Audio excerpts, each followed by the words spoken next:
How does PwC take your company to the leading edge? They bring the sharpest minds in tech to your team, so you can bring the ideas that will transform your business.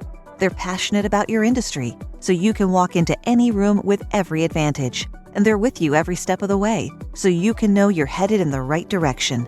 PwC builds for what's next, so you can get there now. Get started at pwc.com/US/leading edge.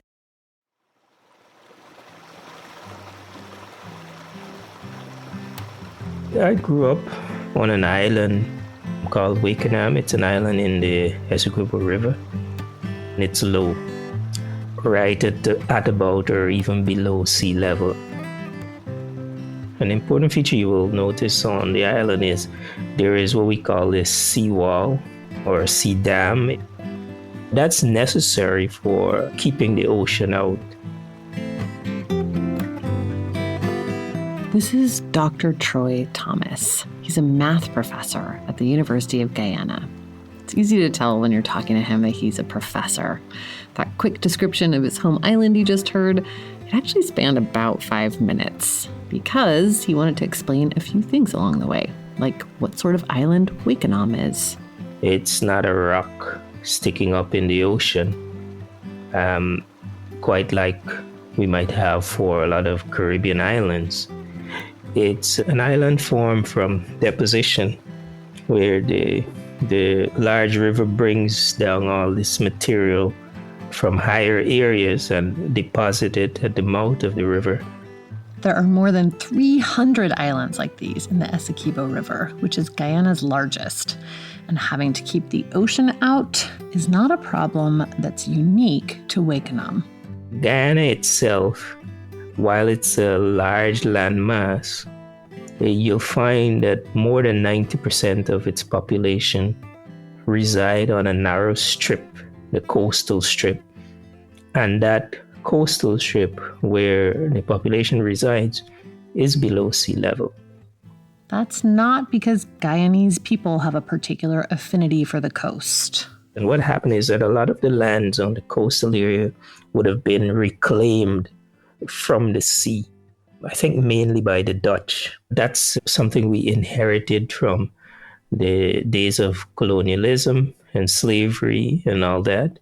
The colonies were really designed to get labor in, or if we can call that atrocity labor, and to get whatever is produced out. That is our legacy, and that's where the population exists. Today, thanks to rising sea levels caused by climate change, the people who live on the coast, 90% of the country's total population, are directly in harm's way. So what I've seen within my lifetime is that we've been getting more frequent flooding where the sea is actually coming in. And this seems to happen a few times per year. And that has a knock-on effects. If you have salt water coming in, then it's going to start to affect farming. It's going to affect animals. It's not just the inconvenience of flooding now and then. When ExxonMobil first discovered oil in Guyana in 2015, Dr. Troy Thomas focused on the same thing everyone else did, the contract. At the time, he was head of Transparency Institute Guyana, a government watchdog group. So he was looking into the role that government corruption might have played in the contract. That eventually led him to file a lawsuit challenging the permits the government had given to Exxon. The law in Guyana stipulates that drilling and exploration permits are only valid for 5 years, and then you need to reapply. But Exxon had permits good for more than 20 years. We actually got those permits reduced to the correct time frame. Dr. Thomas was represented by Melinda Janki, and it was one of her first attempts to block oil drilling in the country. As time went on, Dr. Thomas started to think about the more long-term impacts of the offshore drilling project. I have small kids. What kind of environment are we leaving for them? And if you don't have a healthy environment, you don't have the basis for anything that really. So he and Melinda Janki started working together on a different sort of case, one that takes the long view. That's our story today. I'm Amy Westerveld, and this is Light, Sweet Crude.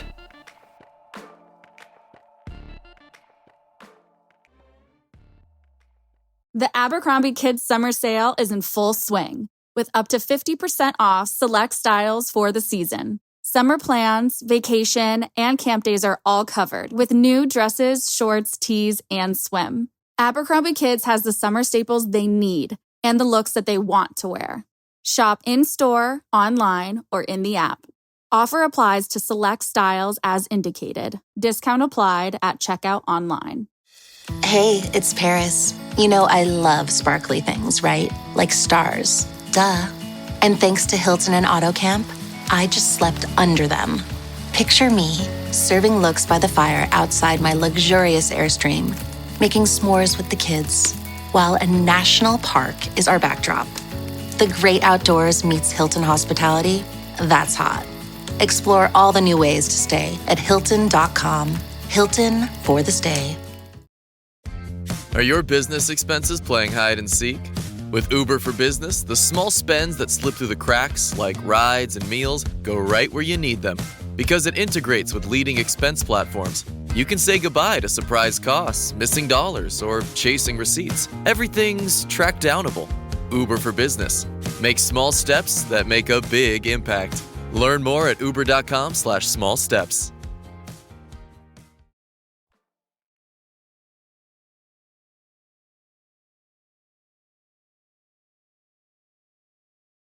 Last episode, we talked about how attorney Melinda Janki helped shape Guyana's environmental legislation, including its constitutional right to a healthy environment. In May 2021, Janki went to court to defend that right on behalf of Dr. Thomas and Quedad DeFreitas. DeFreitas is a young indigenous man from Guyana's South Rupununi region, which borders the Brazilian Amazon. They argued that the greenhouse gas pollution created by petroleum drilling in the country violates citizens' right to a healthy environment, and that the government is failing to do what the Constitution requires of it to protect the environment for the benefit of present and future generations.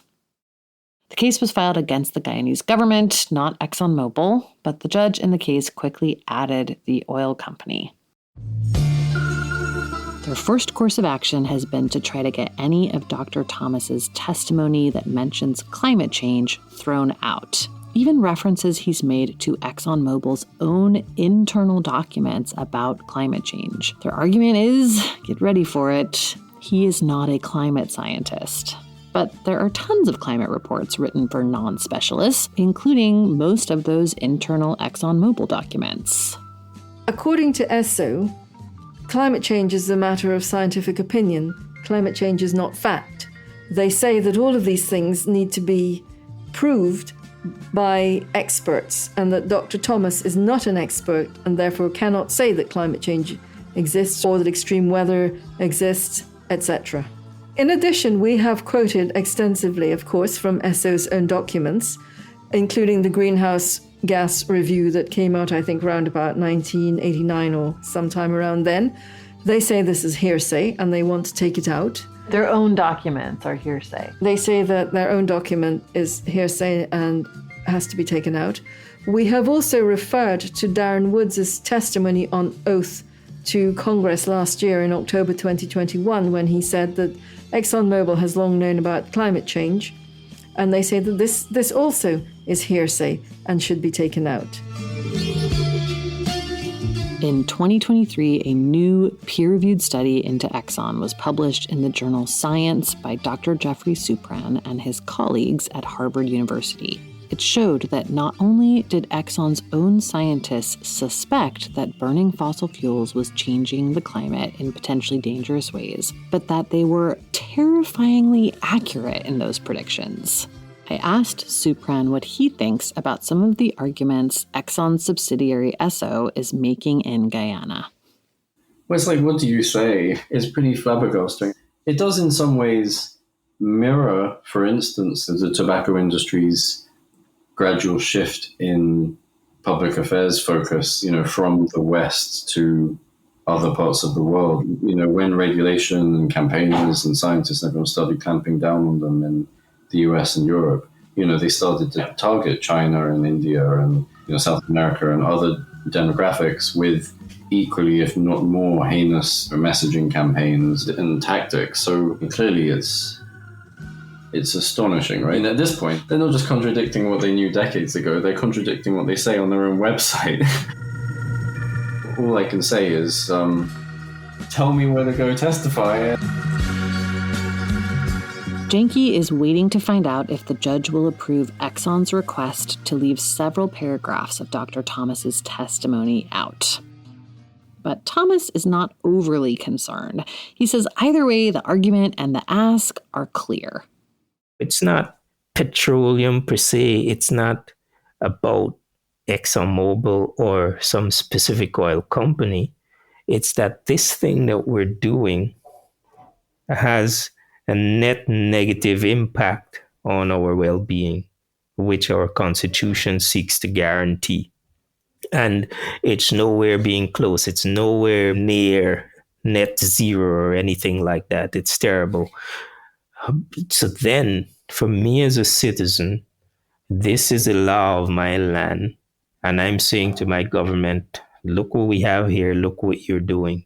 This is operating outside of what the law says. So you can get into economic ventures, but your economic ventures cannot have this scale of impact on my health and well-being. The question of balancing climate concerns with the need for economic development is not unique to Guyana, of course. It's global, but there's a particular argument that's been growing louder as oil companies fast-track projects in global South countries. So when you deprive people of fossil fuels, you deprive them of things like clean water. Alex Epstein is the author of a book called The Moral Case for Fossil Fuels, which was first published in 2014, but has had a bit of a resurgence lately. That clip that you just heard was from a talk he was invited to give at Google in 2017. In his book, Epstein argues that fossil fuel use correlates with increased life expectancy and improved well-being. He also argues that fossil fuels are cheap and abundant, and that their benefits far outweigh their risks.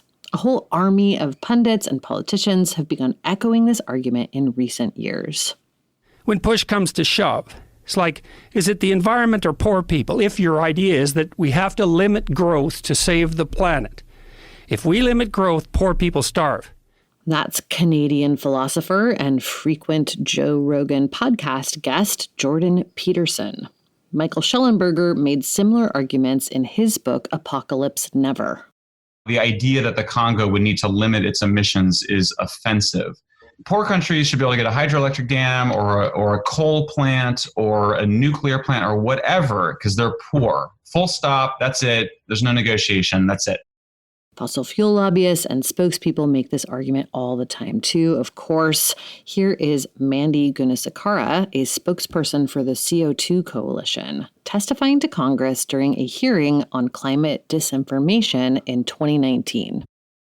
In parts of the developing world, life expectancy today is 10 to 20 years shorter, and children under 5 regularly succumb to preventable diseases. The reality is that we could change these outcomes by sharing our successful energy technologies, not by prohibiting their use as a result of misaligned environmental policies. At that point in time, there was published research that already showed that increasing energy use is not necessary to increase life expectancy. That's Julia Steinberger, an ecological economist at the University of Lausanne and a lead author on the most recent report from the Intergovernmental Panel on Climate Change. Steinberger has studied the intersection of environmental issues, energy choices, policy, and economics for decades. So, for instance, I published a paper all the way back in 2010 that showed that the amount of energy required to reach high life expectancy is going down and down and down over time. And so we already had a pretty good level of knowledge to show us that you need a certain amount of energy in order to have some kind of a decent living standard, but that amount does not require an insane amount of growth. It's not like everybody needs to get to the amount of energy that the US is consuming on a per capita basis. Far from that. You know, a tenth of what the US is consuming on a per capita basis would probably do you fine. In most cases, the folks making the so-called moral case for fossil fuels don't deny that climate change is happening. That's part of what can make their arguments compelling. Instead, they argue that it's not as bad as it's been made out to be, and that certainly it is not worse than energy poverty. That's a term used to describe lack of access to a reliable energy source. They argue energy poverty is a much more urgent crisis than climate change. It's one of those arguments that just rings true on the surface. What's good for the gander is good for the goose, right? And you've got to solve more immediate problems like access to energy before you can get into the bigger long-term issues like climate change. Gotta walk before you run. It also leans on a weakness in the climate movement, which is overwhelmingly white and wealthy, and therefore very susceptible to arguments like it's elitist to deny people in Africa the miracle of fossil fuels. Just to be clear, the reason that poor people starve is a question of distribution. It is because of a question of imbalance of power. As for the idea that it's elitist to deprive the global south of fossil fuels, this is very important how we manage our emission in this decade. And so, of course, when I just see that many countries are thinking in terms of fossil fuel, I just feel that, those policies are not really well informed by science. This is Dr. Joyashree Roy, an Indian economist and lead author of the chapter in the most recent report from the Intergovernmental Panel on Climate Change that dealt with the issue of how to tackle development and decarbonization at the same time. I see as an economist, I just see that, they're committing for so much of stranded asset, which will become valueless at very near future. What Dr. Roy is talking about there is all the oil and gas that the world won't want or need as it transitions away from fossil fuels. These are referred to as stranded assets, and oil companies have been worrying about how to deal with them for years now. Their current strategy is to drill as fast as they can to make as much money as they can before anything gets stranded.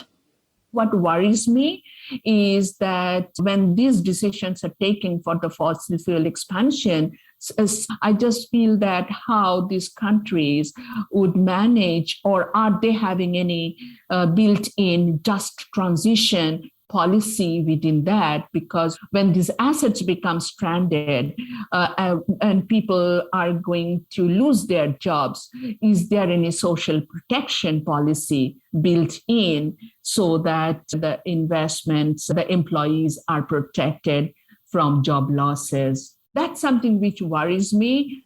Dr. Steinberger also notes that the idea of political compromises around fossil fuel expansion is outdated and unscientific. So I think that this talking point is a bit of a holdover, including in climate circles, from days gone by when there was more of a carbon budget left for anything. Right now it's pretty much negative. And so the idea was, well, the global north countries should do the utmost and pay the most to do that. And the global south countries should have more leeway and more time. That was a big topic of conversation in the 90s and into the 2000s when the Kyoto Protocol was being hotly debated. It was the first international climate treaty that would have required emissions reductions. At the time, it was the fossil fuel industry that fought hardest against this idea. They used the fact that emissions reductions commitments were not being universally applied to torpedo Kyoto. Here's an example of how they talked about it. The U.S. is preparing to sign a United Nations treaty on the global climate, but their global agreement isn't global. 132 of 166 countries are exempt. So while the United States is forced to make drastic cuts in energy use, countries like India, China, and Mexico are not. Countries responsible for almost half the world's emissions won't have to cut back. Check it out for yourself. It's not global, and it won't work. Now it's the industry arguing that global South countries should be allowed to continue using and developing fossil fuels for longer. You know, it's a bit like the tobacco industry. This is another sort of tobacco industry trajectory that the fossil fuel companies are following. So the Marlboro man never died. I mean, of course, he did die of lung cancer, the real Marlboro man. But he, you know, the saying is he never died. He just moved to Africa. And the fossil fuel companies are kind of doing the same thing. They're basically lobbying African governments and really trying to get across this message that in order to develop, Africa needs fossil fuels. Because of so much inaction and because of the great acceleration in emissions, that time is past. We're no longer in a time when that's a reasonable kind of statement according to the math of emissions to make any more. So that's one issue. The other issue is that it is no longer cheaper to build a coal power plant than to build a renewable power plant. If you're basically encouraging an African country at this point to invest in fossil fuel electricity generation, you're encouraging them to go into debt and spend more and more money into the future than they would need to for any renewable technology. So that's also a very, very questionable thing to do on any kinds of grounds. The fossil fuel companies are really trying to, you know, die in the global north perhaps, but create ongoing, almost colonial dependence in the global south. Most media reports that have grappled with this so-called moral case for fossil fuels have criticized messengers like Alex Epstein, Jordan Peterson, and Michael Schellenberger, reporting on faults in their ideologies or past histories. But economic research has debunked the message itself, too. There's no data to back up the claim that we need to increase fossil fuel development to solve poverty. We can conclusively put in a coffin, bang the lid shut with big old nails saying fossil fuel use does not contribute significantly to improvements in life expectancy. Research from Dr. Steinberger and other economists over the past several decades has also found over and over again that we do not, in fact, rely on fossil fuels for improvements to our quality of life either. The first article that counters this, and counters it in a way that is extremely convincing and statistically robust and so on, was actually published in 1974 in Science. It's called Energy and Lifestyle. It basically says American quality of life would be just as high if we used a fraction of the energy we are using. And it demonstrates it using a statistical method that is perfectly robust. And so this idea that we need more economic activity, more resource use, more energy use in order to have high quality of life or health or living standards is really quite false. It's not just economic studies that show fossil fuels don't actually correlate with improved life expectancy or increased per capita wealth. Does the promise of oil wealth actually pan out for these countries? Generally, does not pan out for anyone other than the elites of those countries. That's what the record shows. This is Steve Call, the journalist who wrote the book Private Empire about ExxonMobil. While working on that book, Call spent years traveling to Chad and Equatorial Guinea and Venezuela to get a sense of how Exxon operated outside the U.S. What happens is that the elites that control the resource that produces sudden wealth and sudden opportunity generally don't distribute the benefits equitably. And I'm not even talking about some utopian socialist kind of perfect distribution, but even just to reinvest it in a sustainable strategy of private enterprise-led development just generally doesn't happen. And it's not just about the greed of elites. It's also about the way sudden wealth distorts the patterns of investment in a country by essentially alleviating the pressure to educate a new generation of young scientists and tech entrepreneurs or wealth creators or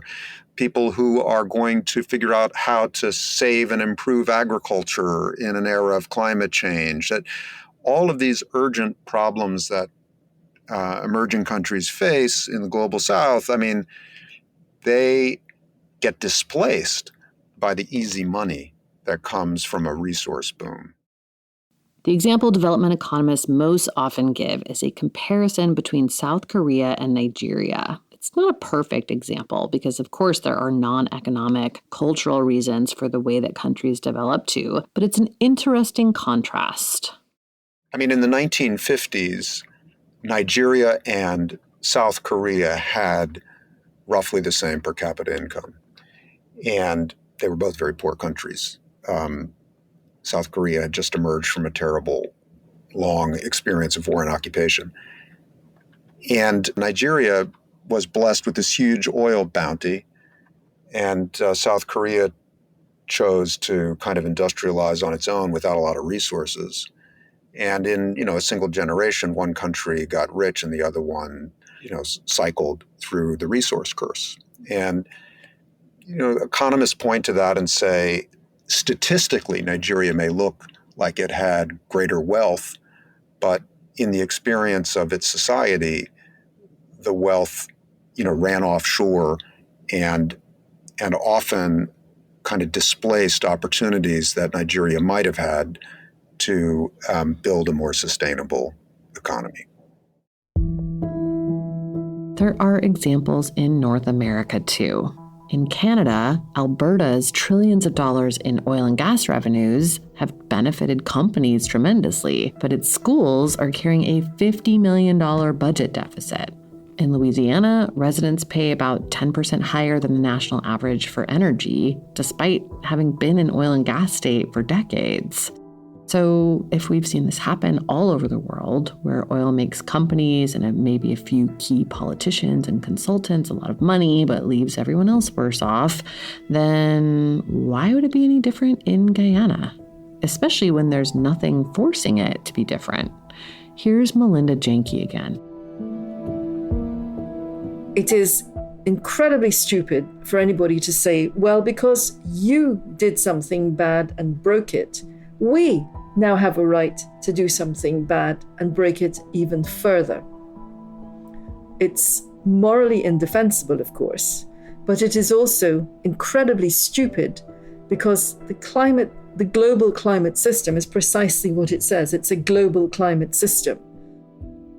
Janki particularly bristles when that argument is disguised as a concern for justice by NGOs and pundits who often suggest that global South countries should be given more time to transition off of fossil fuels.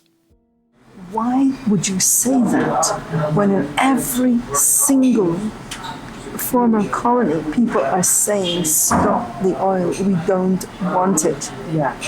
In places like Uganda and Mozambique, and they're putting their lives on the line to stop oil. And you sit in your comfortable university room and say, oh, well, I've decided that in the interests of justice, these people shouldn't have to get rid of fossil fuels until 2050. And in order to make this really fair, the first world should now immediately convert to renewable energy. In other words, all the white people go straight for renewable energy, dump the stuff on the third world. But I'm doing this under the guise of a just transition. All the white people go straight for renewable energy, dump the fossil fuels on the third world. But I'm doing this under the guise of just transition. Janki has a very different view on the morality of fossil fuels than the many global North white men who pontificate on the subject. Guyana currently acts as a carbon sink. It absorbs far more CO2 than it emits. Janki says that instead of embracing fossil fuel development, Guyana could sell carbon sink services to the rest of the world and use that money to transition to cleaner sources of energy. She worries that the country's embrace of oil will destroy its natural capital and leave it behind in the global push toward energy transition. And that's way more dangerous than missing out on fossil fuels. I think it's really important that people stop thinking of Guyana as a developing country that needs to be helped and start looking at us and saying, wow, these guys are a carbon sink and they are under threat because of ExxonMobil and the other oil companies. And we have a responsibility to rein in those oil companies because those are oil companies coming from the global north. For decades, global South countries have been asking for funding that rewards environmental stewardship, including carbon storage, and for development financing that enables a transition away from fossil fuels. Negotiators from the island nation of Vanuatu first brought this idea up at a UN climate negotiations summit in 1991. More than 20 years later, in 2013, Yab Sano was representing his home country of the Philippines at another UN climate summit when a super typhoon destroyed his hometown. We have to ask ourselves, can we ever attain the ultimate objective of the convention, which is to prevent dangerous anthropogenic interference with the climate system? By failing to meet the objective of the convention, we may have ratified our own doom. And if we have failed to meet the objective of the convention, we have to confront the issue of loss and damage. Sano made an impassioned plea at the meeting. He announced he was going to start a hunger strike until rich countries agreed to help countries like the Philippines prepare for super typhoons and other disasters that will become more severe and more frequent with climate change. Global North countries agreed to create a fund of $100 billion per year by the year 2020. In the 10 years that have followed, those countries, including the United States, have backtracked and minimized the small commitment they made. Instead of focusing on compensation, Global North countries wanted to focus on solidarity, sharing technical know-how, and providing loans to countries that are no longer able to get insurance as disasters become more frequent and severe. But Global South countries argue that not only were they in this mess because of the Global North's chosen path of development, but also they were too broke to deal with it because of colonialism. It's clear that colonialism in the fossil fuel era reconfigured the world economy. This is Harpreet Paul, a human rights lawyer and an expert in UN climate finance negotiations. The Indian subcontinent's share of the global economy shrank from 27 to 3% between 1700 and 1950. And it's estimated that at the same time, the UK benefited by approximately $45 trillion from its colonial rule of the Indian subcontinent alone. And there are similar stories to be told of colonial endeavors in the Americas, in the African continent and beyond.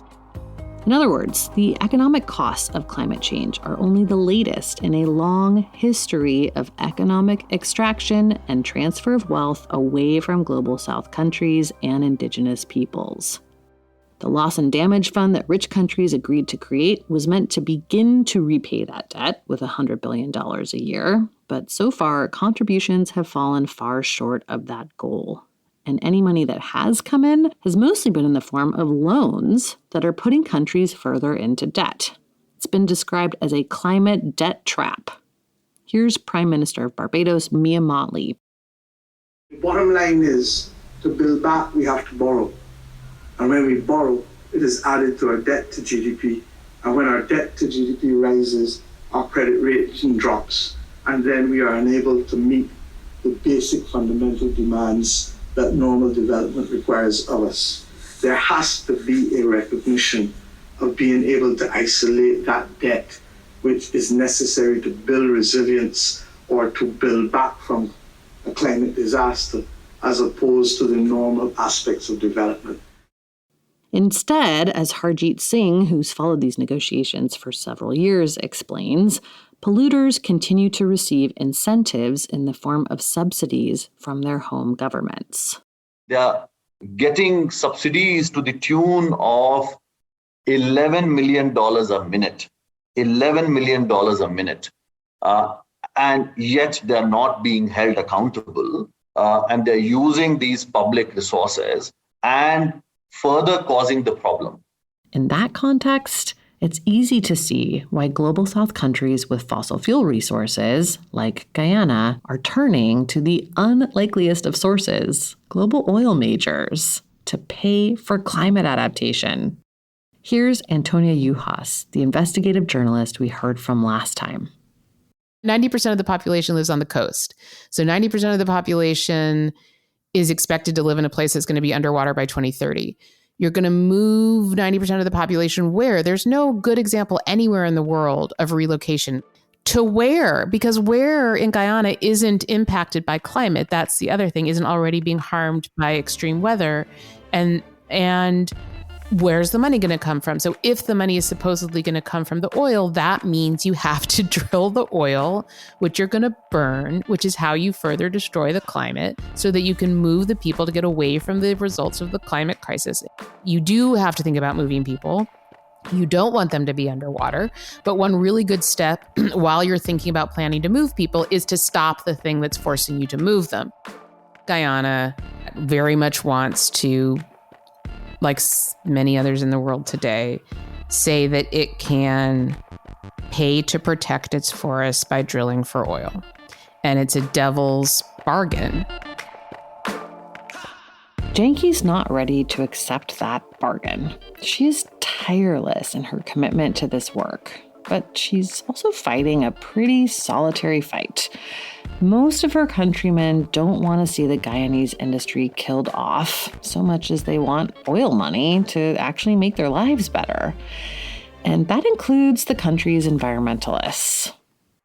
So we have a relationship, as you know, with Exxon Foundation, and that's a long-term grant for 4 years. And yes, the obvious question is, should we be taking money from the oil company? That's our story next time.